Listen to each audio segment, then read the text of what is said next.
ایک صاحب نے یہ سوال کیا ہے کہ زکوٰۃ کے پیسے سے جو مدارس یا مکاتب یا اور بھی کوئی جگہ جو تعمیر ہوتی ہے تو ان جگہوں پر تراویح کی نماز پڑھنا کیسا ہے؟ چنانچہ اس سلسلے میں یہ جاننا چاہیے کہ اللہ تعالیٰ نے نبی پاک صلی اللہ علیہ وسلم کے ساتھ خصوصی رحم کا جو معاملہ کیا ان میں سے ایک یہ بھی ہے، اور آپ صلی اللہ علیہ وسلم کے ساتھ جو خصوصیت تھی ان میں سے ایک یہ ہے کہ روئے زمین کے ہر پاک حصے پر نماز جائز ہے۔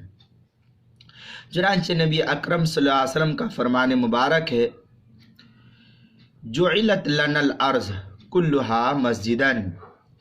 کہ نبی پاک صلی اللہ علیہ وسلم نے فرمایا کہ دنیا کی تمام تر پاک زمین جو ہے اللہ تعالیٰ نے میرے لیے سجدہ گاہ بنایا، یعنی مسجد بنائی ہے، ہم سب جگہ عبادت کر سکتے ہیں۔ یہ روایت صحیح مسلم میں ہے، کتاب المساجد مواضع الصلاۃ، جو ہندی نسخہ کی پہلی جلد صفحہ 199، بیت الافکار اس کے حدیث نمبر 522۔ مسند بزار جو مکتب العلوم والحکم سے چھپا ہوا اس کی 7ویں جلد صفحہ 264، حدیث نمبر 2845 ہے۔ صحیح ابن خزیمہ جو مکتب الاسلامی کا چھپا ہوا نسخہ اس کی پہلی جلد 166 صفحہ، اس کے حدیث نمبر 263 ہے۔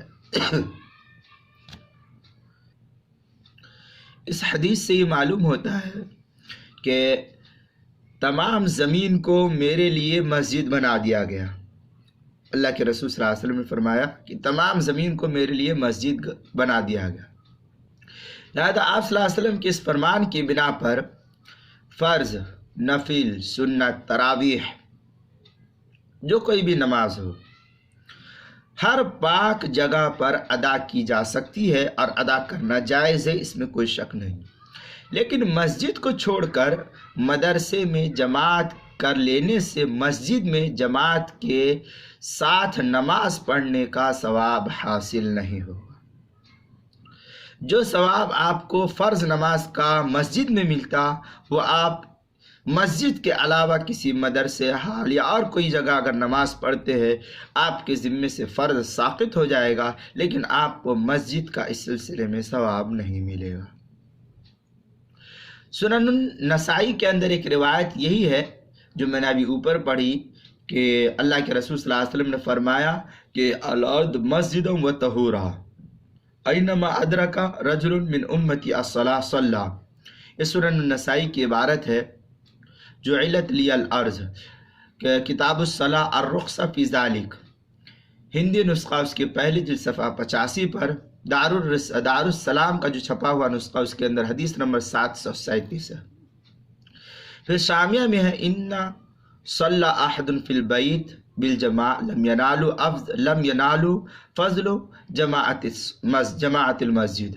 یہ شامی کتاب الصلاۃ باب الوتر والنوافل جو کراچی کا چھپا ہوا نسخہ اس کی دوسری جلد صفحہ 45،